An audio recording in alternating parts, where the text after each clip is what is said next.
Tuchel to take charge at Stamford Bridge. Pirlo wants Bayern pair. Dortmund make midfield move. Papu Gomez arrives in Sevilla, and a transfer roundup all coming up in the next few minutes. As I'm your host, Matt Froelich, you are the One Footballers, and this is the Daily News.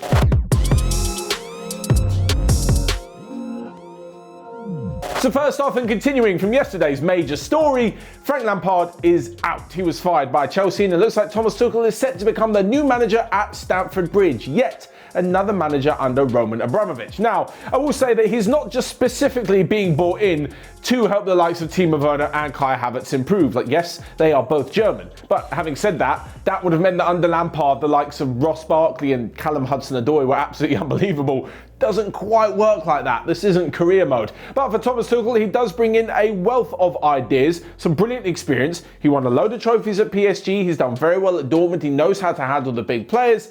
But along with it comes a little bit of political power play, shall we say. Over the last few months at PSG, he had a load of fights with sporting director Leonardo, and eventually that led to his downfall. Because on the pitch, he won the domestic treble with PSG, took them all the way to the Champions League final, and as young managers go, he's pretty much up there with the best in the world.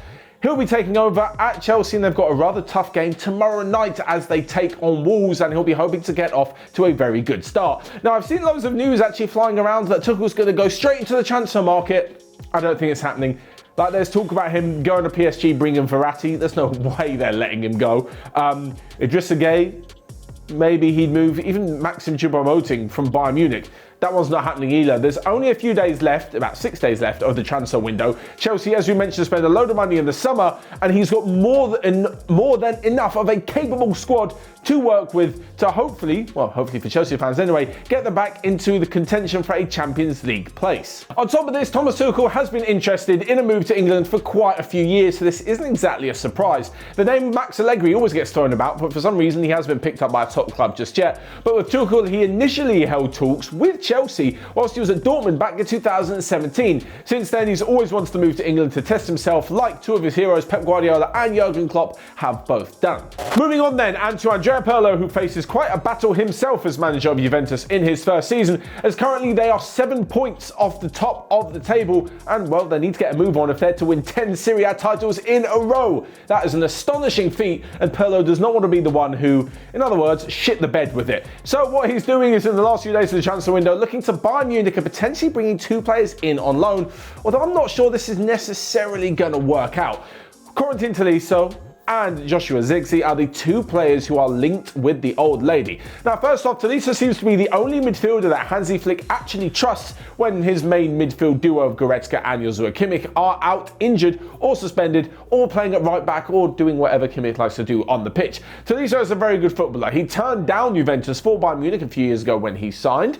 He is very good, but I'm just not so sure that if Bayern Munich are really serious about going into the latter stages of the season in both the Champions League and the Bundesliga as well, they're really going to be willing to let go of one of their most used subs or backup players. As with Zirkzee, he wants to move on because he's not getting much game time, so then he's going to move from sitting behind the likes of Lewandowski and Muller to sitting behind Cristiano Ronaldo and Alvaro Morata. Like, it doesn't exactly get easier if he moves to Juve. Yes, he can move on a loan deal, and who knows, if he becomes really good, then Bayern have got a really big start on their hands, and they'll just take him back from Juventus after the loan is done.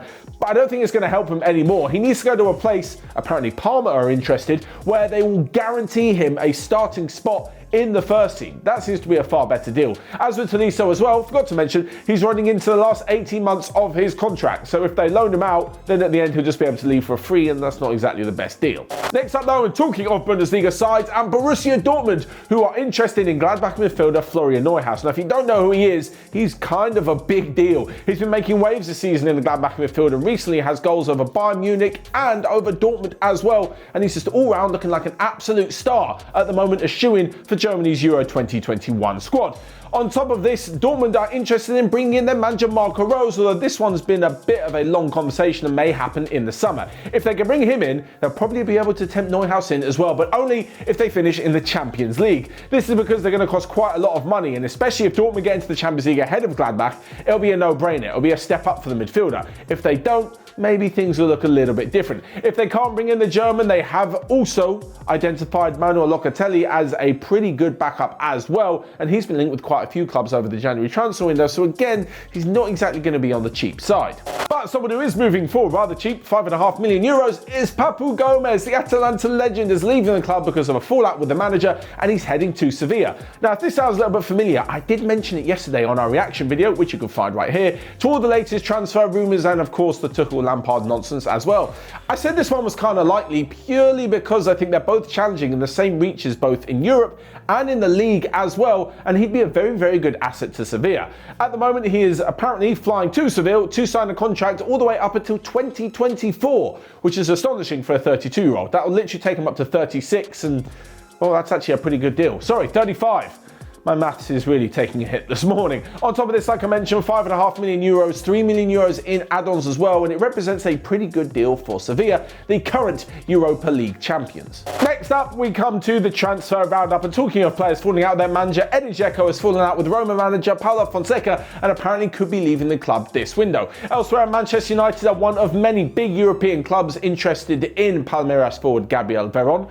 No relation to Juan Sebastian Veron, apparently. Elsewhere, and PSG are looking to do a swap deal with Arsenal when they send them Julian Draxler and in return get Matteo Guendouzi, although he is alone ahead to Berlin at the moment. And lastly but not least, astonishing news is Pep Guardiola called Sam Allardyce a genius.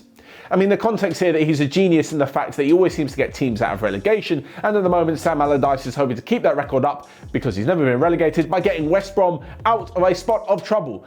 You would have thought it would be the other way around. Allardyce calling Guardiola a genius, but hey, it's 2021 and absolutely anything seems possible. That's all from me then. Make sure you let me know your thoughts below. Check out everything else we've got going on here, and until next time, I'll see you guys later.